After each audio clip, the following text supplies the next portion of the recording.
David Stearns and Steve Cohen got it done when it came down to Pete Alonso. Who won the offseason amongst the Burroughs? We're going to get to it all live next on MetCast.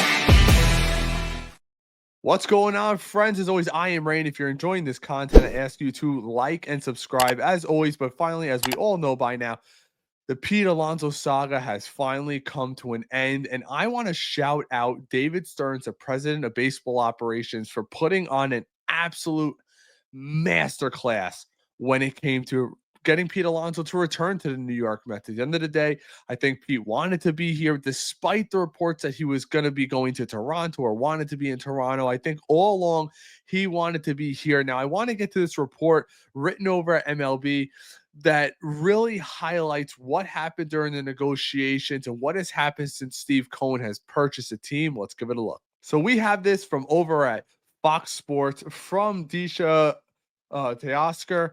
Pete Alonso deal embodies Mets' rise to power under Steve Cohen. We're seeing it. At the end of the day, I saw a graphic that came out earlier today. Since Steve Cohen has purchased the team, he spent over $2 billion on players. And I don't think the Wilpons did that like in forever. It was something absolutely crazy. If I could find it, I'll be sure to drop it in the description below. But we have this from over at Fox Sports. New York, when the Mets originally offered Pete Alonso a contract extension, Steve Cohen was the owner, but a different executive was running the front office. We all know that was Billy Epler. Then general manager Billy Epler hoped to lock up Alonso on a long-term deal reported to be $158 million over 7 years. Think about that, Mets fans. You think Steve Cohen got a deal out of this $30 million contract, $10 million signing bonus? Right now, you know Pete Alonso's got to be kicking himself for not taking that deal. The terms weren't extraordinary, yet Alonso rejected them. Just 2 years later and 3 months into free agency, the Mets convinced Alonso to settle for a 2-year, $54 million contract, as we all know by now, or about $100 million less in guaranteed money than he was offered originally. That's obvious. A long-term offer was no longer on the table for Alonso, but the Mets' second-year president of baseball operations, David Stearns, wouldn't present it to him. Sure, the Polar Bear had a down year in 2024. We also have to acknowledge he had a down year in 2023 as well, which made it for an underwhelming market in free agency. But he hadn't dramatically changed as a player. He's still at 34 home runs in the regular season, followed by a 999 OPS in the postseason. And guys, I want to tell you this. I put out a graphic today. I'm actually going to have it pop up right about now, where you guys could see the top 4 OPSs in the postseason for the Mets last year. Well, 3, add on Juan Soto. Think about that. Lindor's at the bottom. 887, I believe it was. They have some clutch players here. What did change was Alonso's age. He turned 30 in December, a number that wasn't lost on the Mets' current front office, given its historical correlation to a player's decline. The Mets always wanted Alonso back, but Stearns wasn't going to throw around Cohen's money and flex that financial might just because he could. And I agree with that. That's one thing we kept hearing throughout the offseason. David Stearns was not going to be bidding against himself.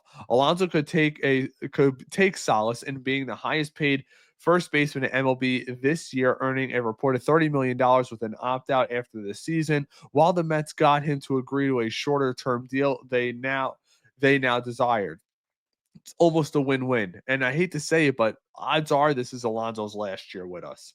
If he performs well, good for him, right? I mean, how fantastic is that? Cohen told Fox Sports in a phone call Thursday. He just has to be Pete. Go do his thing. Hopefully he's more relaxed. Not saying he wasn't relaxed, but hopefully he could go focus on what he does, which is baseball, and enjoy the season with his teammates. But let's go win something. And that is very telling right there. I think I knew it as a Met fan, and you could tell it as a Met fan, whether you were at the games or watching on television. There was no doubt in my mind Pete Alonso was pressing last year. He was coming off a down year. He was told he would get $200 million, and he knew he had to perform in order to get that contract that he desired. And let's be honest, He didn't. That's why I think it's very telling when he said, I think, not saying he wasn't relaxed. I think that's a tell right there. The Mets certainly won this negotiation with Alonso. They simply were not going to budge on a short-term contract, which makes a stark difference from the previous execs working under Cohen. Stearns was given the leeway to lead the negotiation with all free agents from Juan Soto to Alonso. And let's be honest, we could give Juan Soto credit to David Stearns, but that was strictly owners. And it wasn't just David Stearns. You saw Hal Steinbrenner being involved. You saw the Red Sox owner involved. The Dodgers owner group were involved. At the end of the day, when you're dealing with a contract of that magnitude, the owners are just going to be involved.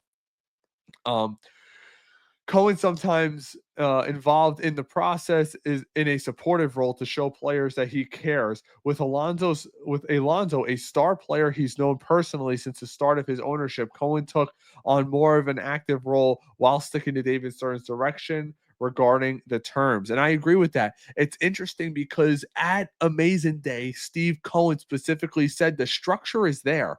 And Pat Ragazzo confirmed that there was an original 3-year contract. He was on it first. Our friend of the show, Pat Ragazzo, was on it first. You can't deny that. And he opted for the 2-year deal. I'm assuming the 3-year deal, maybe it had to opt out after the second year, but they're looking to get that opt out after the first year. The Alonso deal perfectly embodies the Cohen Stearns era in Queens thus far. The Mets weren't sentimental. They didn't overspend, and they refused to give in to the demands of super agent Scott Boras. Stearns demonstrated his discipline with Cohen, spending where he was necessary. And I think that article perfectly fits exactly and what happened and embodies what happened. Pete Alonso wanted to be a New York Met. I don't think Toronto, even though we hear they were serious, I'm not totally sold that they were 100% serious on Pete Alonso. I'm shocked a little bit that San Francisco didn't get involved, considering they were in on everybody and they didn't get it done. And I'm a little surprised Toronto didn't say, hey, we'll give you an extra $5 million. Come play for us this year. It just goes to show you Pete Alonso had more money on the table, but he wanted to be a New York Met. And on opening day that I will be there, I hope to meet a lot of you guys there. We got to give him, and I know we will, the biggest ovation possible. Soto's going to get a huge one. Lindor's going to get a huge one, but Pete Alonso took less money because he wanted to be a New York Met. Now on to the next topic. Sal Licata breaks down the battle of the Burroughs. Mets, Yankees, who had the better offseason? Let's give it a look. It's the Mets. They signed Juan Soto. End of story. And not only did they sign Juan Soto, they added to the bullpen. They added depth in the starting rotation. How that pans out, we'll find out. We're not grading in season. We're grading the offseason. The Yankees lost their second best player last year. And the only reason why it was their second best player is because they have Aaron Judge. They lost their best postseason player in Juan Soto. Yeah, they made some nice moves. It was a nice little offseason, like Bronze Bombers type offseason. The Mets won the offseason. Soto bringing back Manaea, bringing back Pete Alonso, not to mention the other ones as we did. I don't even think it was close. Both had very good offseasons. The Mets was far superior, and don't think too much about it. Best player Juan Soto leaving the Yankees to come to the Mets.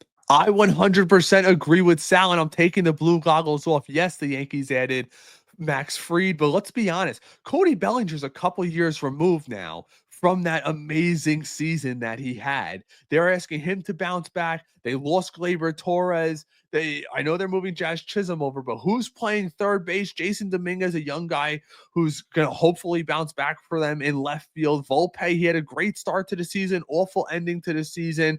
I think the New York Mets, how can you not say that? Think about the Mets 1 through 5 right now. You have Lindor, Soto, Alonso, Vientos, Brandon Nimmo, and you can throw Alvarez right behind them, and then they have a batting champion who's I'm telling you guys, is going to have a bounce back year in Jeff McNeil. They're going to have a bounce back year this year. There's too much protection on the lineup, and one thing that Soto adds, and I expect Brandon Nimmo to add, high on base. These guys are going to be coming up, Alonso and Vientos and Nimmo, with guys on base. I expect them to wreak absolute havoc, but let me know what you guys think. Did the New York Mets beat out the Battle of the Borough for the offseason, which is not over. There's still trades to be had. We'll see what happens. But guys, I appreciate you sticking around as always. If you enjoy this content, I just ask you to like and subscribe. And if you're really enjoying it, share it with a friend. But we'll be back pretty much every day with another Mets video, different topics. Dan's going to be doing some historical content on this channel.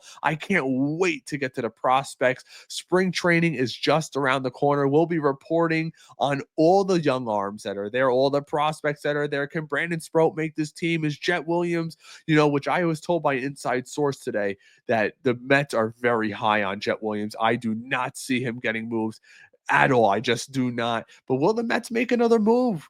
That's another interest. How's Drew Gilbert playing? Is Acuna roughing it up? There's a lot of things to look forward to in spring training, and we'll be bringing you all the content on a daily. Give us a follow over at X. Give us a follow on Facebook, and until next time, take care.